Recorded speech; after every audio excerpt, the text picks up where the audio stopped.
I support to unconditional support to Vijay. You keep going on, keep on working, the rest of the things people will decide. மக்கள் தீர்மானிப்பாங்க. ஆமா sir, Vijay கட்சியில join பண்றாப்ல ஏதாவது plan இருக்கா? என்ன மடத்தனமா பேசிட்டு இருக்கிறீங்க? நான் வளர்த்து விடப்பட்ட தம்பி, நான் தான் இப்ப பேசிட்டு இருக்கேன்ல. என்ன கேட்குறீங்க? என்ன பண்ணுறது? இதை சப்போர்ட் ஒட்டுமொத்த மக்களே சப்போர்ட் இருக்குல்ல, அப்புறம் நான் என்ன பண்ணுறது? செருப்பு வீசுகிறான், கல் வீசுகிறான், கெட்ட வார்த்தையில் திட்டுறான். ஒருத்தருக்கும் கூப்பிட்டு விஜயகாந்த் மாதிரி கண்டிச்சுக்கிட்டு பண்ணிகிட்டு இருக்க முடியுமா? எவ்வளோ பெரிய ஆபத்தில். நான் அது வண்டி உள்ளே போயிலே பார்த்துருந்தேன்னா, திருப்படா வண்டியை பொட்டல் வலிக்கு விடுறா பார்த்துக்கலாம் போலீஸ் கேஸு அப்படின்னு அப்படி எழுதி போடணும். இவங்களை மதிக்கிறதா இல்லை, கொஞ்சம் கூட பிரயோஜனம் இல்லை. தெரிஞ்சதான காவல்துறை அப்படி ஒரு சந்துக்குள்ளே போய் நிப்பாட்டுறாங்க. திட்டமிட்ட சதி. இதற்கான தண்டனை 6 மாதத்தில் கிடைக்கும். அதே இடத்துல தான் எடப்பாடி வந்து கேம்பெயின் பண்ணாரு. சரி, அதுக்கு என்ன?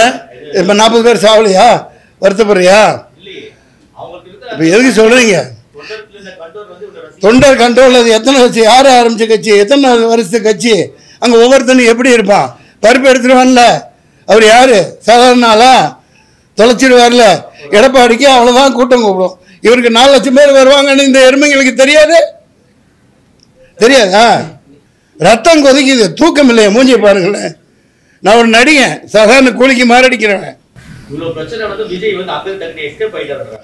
பைத்தியக்காரன் நானே. போலீஸ்காரன் துரத்தி விடுறான். இங்கேருந்து போங்க, இப்படி இப்படிலாம் ஆயிடுச்சுங்கிறா. எல்லா நாடகமும் அவங்க நடத்துகிறாங்க. இங்கே பாரு, அந்த சொல்றதுக்கு தானே இந்த திட்டமே. துரத்தி விட்டு போட்டு அடுத்த நிமிஷம் இவங்களால வர முடியுதுல்ல. அடுத்த நிமிஷம் இருந்தாலும் வந்தால் நாங்கள் நிற்க முடியுமா? நம்மளால நிற்பீங்களா? இது எவ்வளோ பெரிய பக்கா பிளானிங்கு.